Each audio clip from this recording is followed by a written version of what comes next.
Ça vient de tomber, une bonne nouvelle pour le peuple congolais.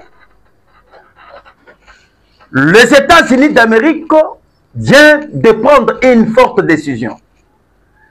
400 noms de personnes qui financent le terrorisme au monde aux tables de l'administration américaine. Qu'est-ce qui se passe? Plus de 80 signatures déjà récoltées des sénateurs congolais pour la levée des immunités de M. Kanambe Kazebering. Bantula Paka, Bamona Pelebe. Qui vivra, verra. Na minute oyo bandeko tozali koyebisa bino boko sosola. Et bokoyeba vérité. Sur les 400 noms, il y a batu oyo bazali kofinancer ba troupe terroriste na kati ya monde. Na liste ya batu oyo ndenge tokoyebisa bino tokotangela bino bango. Beaucoup découvrir. Mamou Masobele. Je pense que Ezali Oyo Yabino, Mwana Mboka, de tata et de maman. Congolais de père et de mère. À chaque fois, il y a tout moment, Toyaka Awa, pour que tu partages Nabino, Boye ba réalité à Mboka Nabino. Touchu wapi, tozali wapi et tozali kokende wapi. Mboka Nabino elali ndenge ni. Ndenge bandeko na biso bakongo balobaka. Bujambuli mwana, bujambuli tata. Boko yeba lelo ba réalité ebele oyo toko panza. Et sur le deuxième point, nous allons parler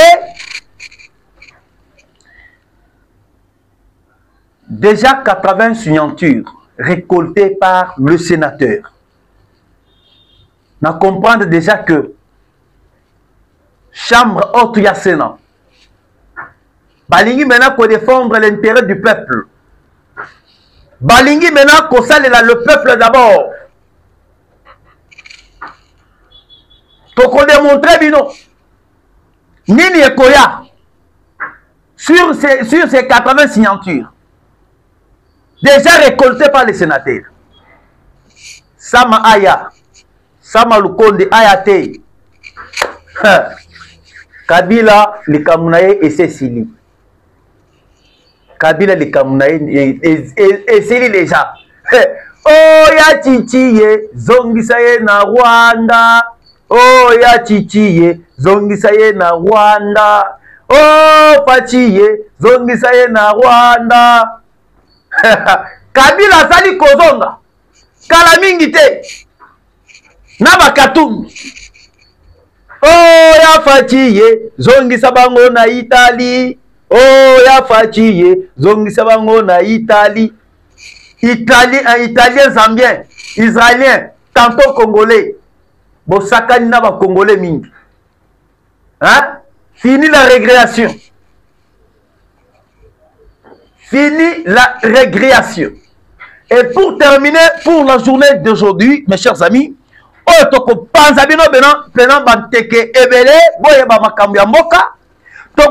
sur le troisième point, à ce qui concerne le plan caché des dialogues de la Senko. Na plan caché, il y a dialogue, il y a Senko. Et Zalakini, tant automoni, batumusus, bameki un peu kokota na idéologie. Il y a ba ennemi du peuple. Bameka ki kokota na idéologie. Il y a batu oyo Basali ko complicité contre la République. Otobengi, les hommes politiques en sultan. Ambongo, Chole, Utebi et Bokundoa. Na dialogue oyo bango bazalaki na yango na doa. Quel a été leur plan? On va vous expliquer. Naib Sarabino que makam oyo na lobaka aw. Bokukuta yango te nulle part. Boye bake. Tokoki koloba biso nyonso de même façon, même manière. Mais il y aura toujours la différence. Parce que moi, ce qui m'a dit ba émission nanga, ezali trop politique. Je vous donne les arguments qui avancent, qui définissent que makam oyo ngai nazali koloba ezali trop politique.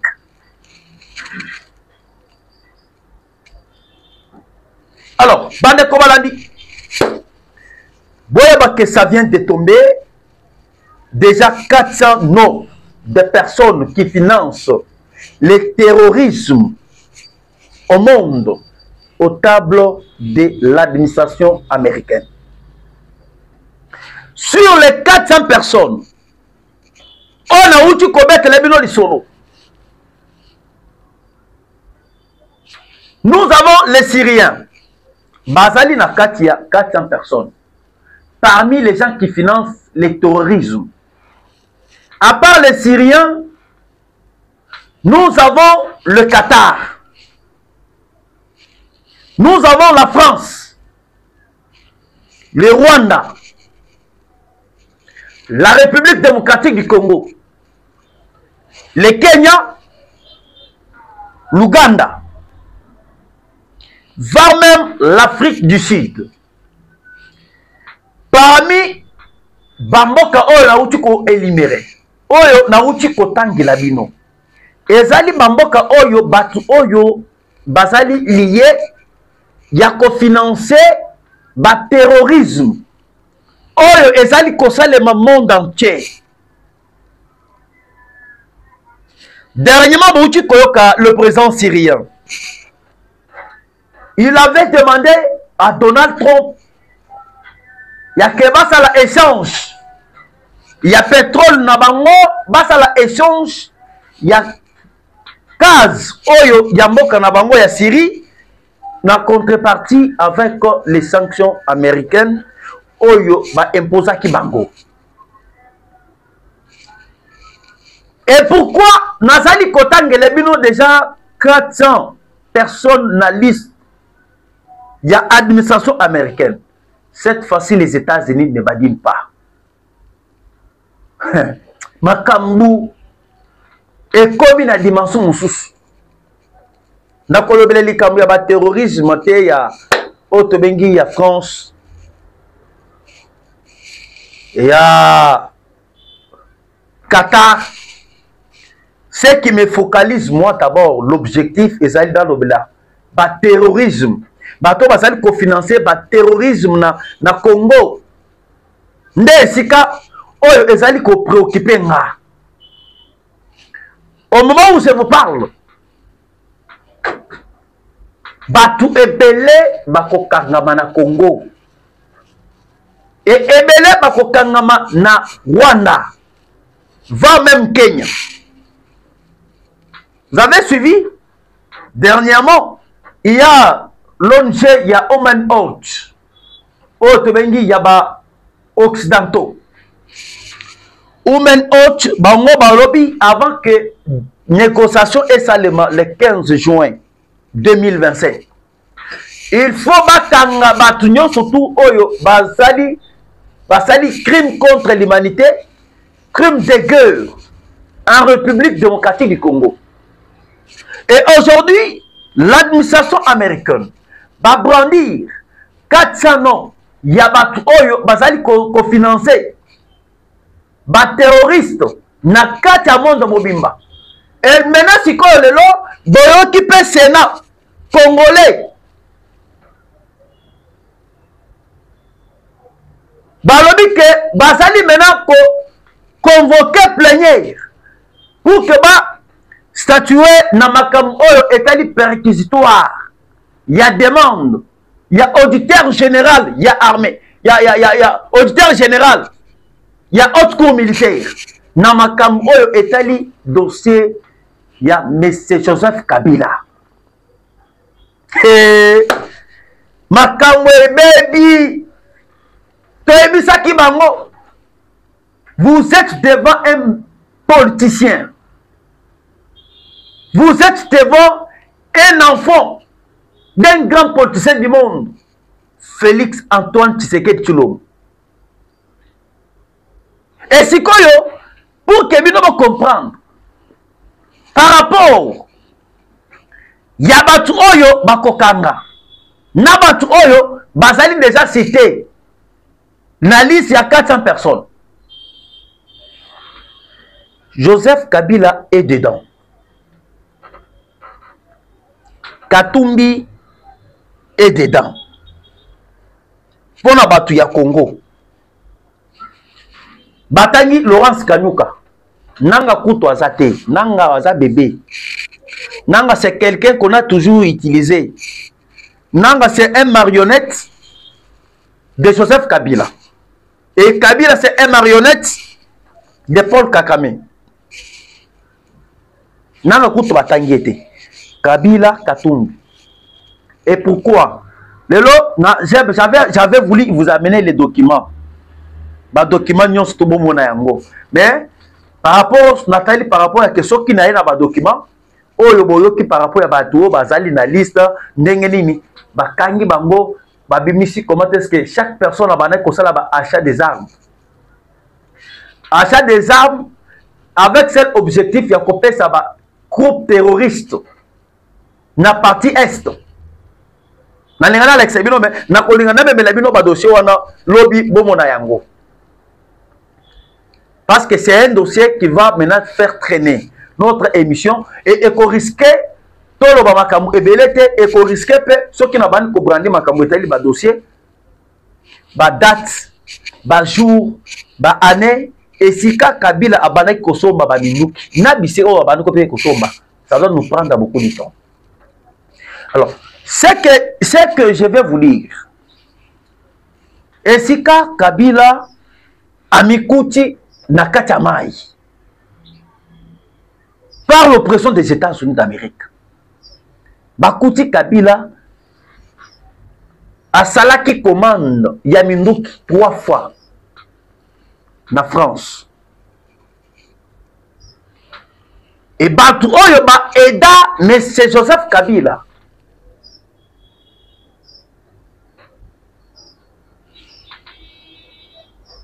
Asomba 3 fois les armes na Katia France ezali ba Mo Ibrahim ba George Soros bangonde bazalaki à la base ya ko aider Kabila asomba kaminduki na France 3 fois d'où il a acheté depuis qu'il est parti au pouvoir, depuis qu'il avait quitté le pouvoir. Depuis que Bananga va rejoindre qui mouvement il y a rébellion. On a trouvé que Kabila Soma qui Mindouk na France 3 fois. Quitté 2021 jusqu'à 2025. 3 fois. Ils allaient à Mindouk qui a massé quitté. Il avait acheté les drones, des appareils de surveillance, des armes. À part la France, Joseph Kabila a acheté les armes en Israël 2 fois.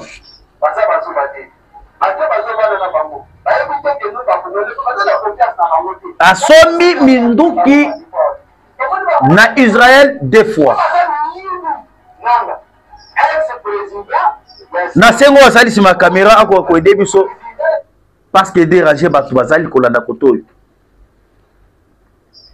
Merci vraiment. Na ebisi bino ke Kabila asomba ki Minduki na Israël 2 fois. Il y a des documents. Il y a makamon azali pour ebisi bino ya monokote. Les États-Unis a tous les documents qu'il a déjà mobilisés. Ndebo koyoka que sort Yakanambe Kazebering que vous allez sceller définitivement. Parmi les gens qui ont aidé Kabila à son Babindouk na Israël, Ezalaki, mais c'est que nous appelons Dan Detley. Dan Detley, un homme d'affaires israélien. Batoyo Bazalaki, ko exploiter minerai, Batoyo Bazalaki na ba sous-traitance. Nakatia Jegamine. Boyebi histoire ya Jegamine. Très bien, mes chers amis. Et les lots makam et bibi la poisson. Et à part ça, Kabila azali na ba dossier. Bande konanga na minito Kabila azali ko sambela.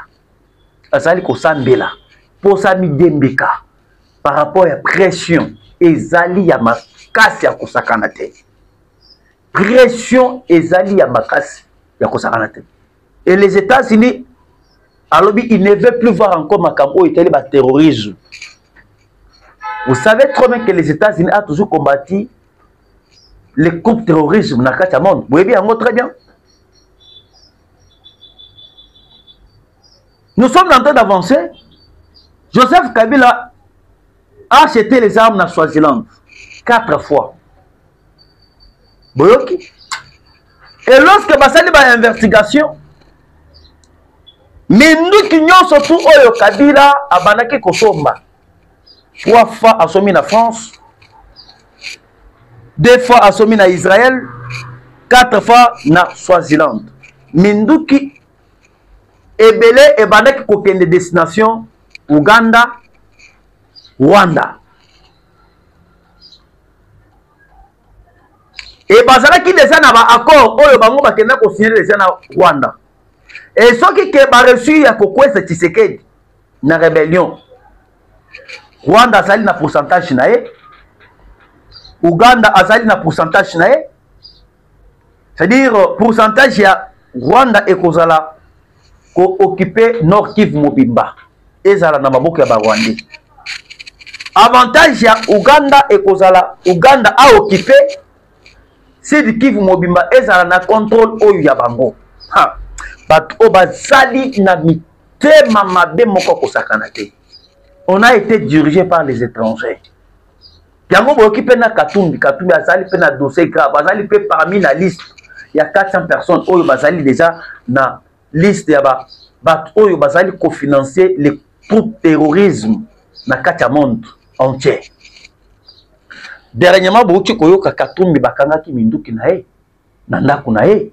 Par rapport ya Mindouk Oyo Bakangaki, Nazali ko expliquer bino que Katumbi a kobikate. Katumbi sera aux arrêts par les États-Unis. Et la CPI va les arrêter tous. To comme nan d'abord na étape ya CPI. Biso na bino tozali nan d'abord na étape ya biso awa ba Congolais. Na étape oyo ya biso ba Congolais.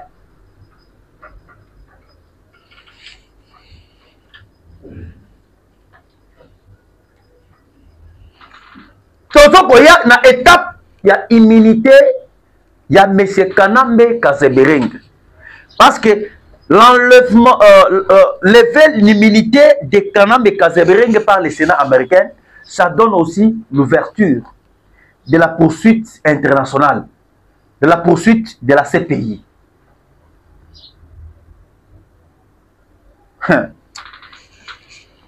Makambo ezaya koyinda bande konanga. Alors, ozali kolanda biso. Olinga kamwana mboka de père et de mère, de tata et de mama. Soki ozali na Kasai oriental. Ozali na Ilebo. France, Canada, Swaziland, Grande-Bretagne, Congo central, Grand Équateur, Grand Bandundu, Est de la République démocratique du Congo. Et ça na Bunagan. Nana poso bambelanga j'aime na. Au tikelinga commentaire. Je soutiens l'arrestation ya Kabila na telle province. Ndenge makambo zalaka. Na signe ya encourager les Kinabino grand frère Nabino, Moulobeli Nabino. Na musala oyo, nazali kosala matin, midi, soir. Moi, que je ne défends pas, défendaka. Je ne défends pas parce que singa kanyaka. Non, je défends les valeurs. Et nazali ko défendre abat oyo basali na idéologie à peuple. Ok? Attends le lot ozali ministre ya PPRD. Ministre ya INC. Mais osali musala oyo elakisi que peuple azali ko se retrouver.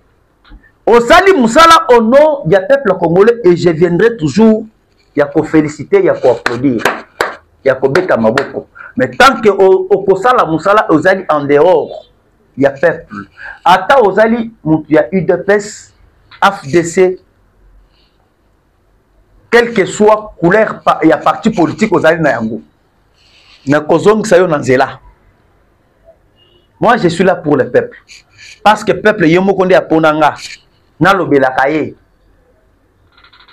tokotuna bino mukolo mususu bino bozali kolinga toujours échec ya Congo, échec ya président Félix Tshisekedi, et toko interpeller toujours à chaque fois à tout moment au président Tshisekedi que dit d'abord le peuple basenga ki papa ni le peuple d'abord. Alors bandeko tozali ko avancer sujet ya Sénat américain.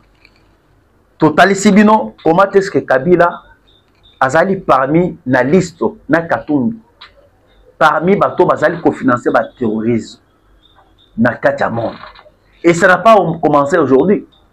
Ça c'est la deuxième fois. Première fois boyoka que les États-Unis d'Amérique avaient ciblé M. Joseph Kabila en 2018. Parmi bato oyo bazali ko soutenir ba Hezbollah. Kabila zalaki pe na kati. Et lelo kombo ya Kabila ezongi pour la deuxième fois.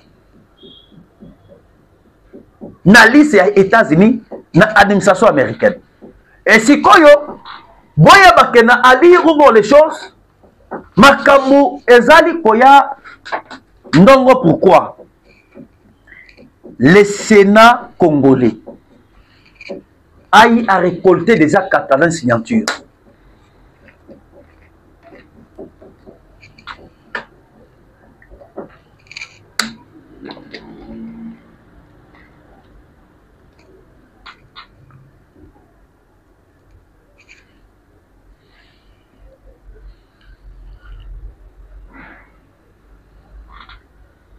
m'a expliqué déjà que 80 signatures. Il y a un sénateur. Zoka bango babanda ko espérer que Kabila a kokene na système ya immunité avant balongola immunité na ye, il faut ezala traiter na deux chambres réunis en congrès. C'est-à-dire l'Assemblée nationale, le Sénat bakutani et ba décider pour la kolongola immunité ya M. Kanambe Kazebereng. Tandis que selon le ministre de la Justice et garde de son maître Konsa Mutamba a bien expliqué. C'est en application de l'article 107 qui stipule que qui démontre que Kabila bazali ko poursuivre, voyez, tant que sénateur à vie et non pas que tant que ancien président de la République. Pour poursuivre l'ancien président de la République, il faut que deux chambres se réunissent en congrès. L'Assemblée nationale et le Sénat, Bakutani, et va décider pour la immunité de Joseph Kabila. Maintenant, Kabila va poursuivre tant que sénateur à vie. C'est pour cela que le Sénat, Yangomoko et CG, tant que collègue Oyo Yabango, tant qu'un ancien sénateur, tant que sénateur à vie. C'est pour cela que le Sénat a pris l'option. Il y a qu'au CG, le 15, pour l'enlever des immunités, il y a Kanambe Kazebereng. Nde bokoyoka pena ke makamobele et kozala après cette affaire, il y a kolongola immunité à Kabila, il y a le kola ke ba livré. Na minute de ba Congolais ba livré déjà Kabila na maboko ya Satan. Ba Congolais ba tindiki Kabila na maboko ya Satan. Oyebi ke soki na kati ya église ba kamatiyo ba livrer yo na maboko ya Satan. Yo ba que bato nyonso ba kotia misu. Na bandoki na ba inina yo na bato yo babandaki koluka yo bala yo na kindoki ba ko profiter. C'est-à-dire, je vais vous dire quoi. Ndenge Kabila lelo bazali kolongola ye immunité na ye. Ezala muntu nyonso azalaki na dossier contre Joseph Kabila. Il va aller le poursuivre à la justice congolaise. C'est-à-dire que Kabila kobi déjà elilingi apamba, Kabila kobi déjà eloko pamba. Batu oyo Kabila aboma bazali ko poursuivre ye déjà parce que azali non protégé par les lois du pays. Lokola makambo ya oyo Kabila salaki ya mutu oto bengi comment dirais-je, ya kamwena sa prezali, ya force commune ezali, makambo ya Thérèse Kapanga ezali. Il y a beaucoup de dossiers oyo mutu nyonso asali na yango ako poursuivre Joseph Kabila. Lokola ngape bo j'ai un dossier, ce qui bino bo éviter je vais vous expliquer. Na sali na dossier oyo na kosala ke ba poursuivre pe Joseph Kabila porter plainte. Ngana kolandela toujours likambo ya organisation ya élection. Mbongo oyo Kabila financaki wana. Mbongo ebele oyo Kabila avait financé pour les élections. Babimisaki mbongo oyo ezalaki au-delà. À la place va financer 350 millions. Mais Kabila, babimisaki après près 1 milliard. C'est un dossier où il y a un dossier. Il y a un personne qui a un dossier à Kabila. Comme Melanga, na ko aider yo. Ok, donc funda e na ko l'accès ici ko no funda e. Et na ko l'accès ici ka ba ko samisa Joseph Kabila. Joseph Kabila ba ko samisa ye na cour de cassation. Na cour constitutionnelle, je m'excuse. Kabila a va ko juger na cour de cassation. Ndé esika bazali ko samisa matata mponi. Kabila bazo ko samisa na cour constitutionnelle. Kabila esika zali ako kanga kaka esika za wana ba na ye aw. Ce n'est pas un problème, ce n'est pas un miracle. Alors, tokota na troisième point pour terminer notre émission.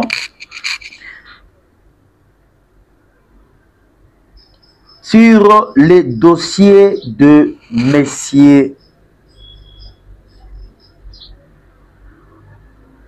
de la Senko.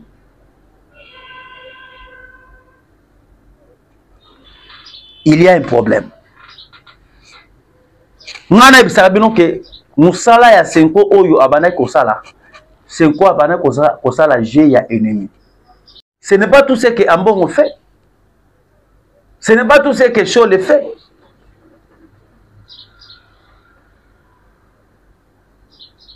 Alors, boya bake na objectif na bango ya Senko. Bazala ki na objectif ya dialogue ya 1+4. Na objectif ya dialogue ya 1+4, mes chers amis. Balinga ki ba composer république qui sera dirigé avec 4 personnes. Comment? Balinga ki basala ndenge basala ki na M. Jean-Pierre Bemba à l'époque na 2001. C'est-à-dire na 1+4 Félix Tshisekedi du président. Joseph Kabila président. Katumbi, président. Nanga, président. Ndenge basala ki na 2001. Na ba Azarias Rouberoi, Zaïdi Ngoma, Ndombasi, Kabila, na Jean-Pierre Bemba. Même méthode oyo ba memaki na yango.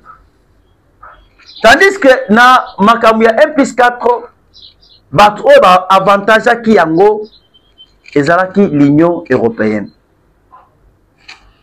Même méthode où l'Union européenne a roulé les États-Unis d'Amérique na farine. Yakobo les République démocratique du Congo ya Géraka a continué na ba mafenaye ya ko exploitera toujours minerai ya Congo illégalement et isoler les États-Unis. Yango on a ki bayaki na plan ya Doha. Lorsque bayaki na plan ya Doha, ba moni que les États-Unis a télé la bango parce que boyo ki Masada Bolos oyo azali au conseiller ya Donald Trump. A telemela ki bango na kati ya Doha ya kobisa bango que makambo oyo tozali kosala na Doha ne vous concerne pas. Soki bozali na pose ya makambo oyo etali dialogue bozonga na kati ya République démocratique du Congo, il y a des autorités bien établies par le peuple oyo ba initié makambo oyo etali ya composition ya gouvernement ya cohésion nationale. Yango mona ki kopo na bango efaraki na kati ya Doha. Mais tandis que plan oyo bango bazalaki na yango oyo bomoni ba Chole ba Katumbi ezalaki plan ya 1+4. Nde omoni kopo na bango tango efare lelo baza wapi basuki boni bayoka na kalisusu te parce que les États-Unis s'est impliqués sur cette affaire. Batouana bazali ba sorcier. Toi tu peux imaginer bozali ba prêtre. Un prêtre Moussali Nzambe surtout doit être au milieu du village. Akoki kolakisa couleur ya parti politique où il a été. Mais en bon azali kolakisa azali mutu a pe perdre. Pour bien. Chole azali kolakisa azali mutu a pe perdre mutu ensemble pour la République ya Katumbi. Parce que ce botali position na bango nyon surtout ba Chole ba Utebi ba Katumbi et ba mbongo. Bazali kolakisa position directe que bazali batu ya parti politique ya Katumbi. Et lorsque bazali koboma bande qu'on a biso na partie est ya Congo balobakate carnage salemi na ville ya Goma et pas ya Bananga, personne ne s'exprime et personne ne condamne une agression rwandaise, et ça montre noir sur blanc que ce sont les gens qui sont là pour les intérêts des ennemis, ce sont là les gens qui sont pour avantager les ennemis de la République démocratique du Congo.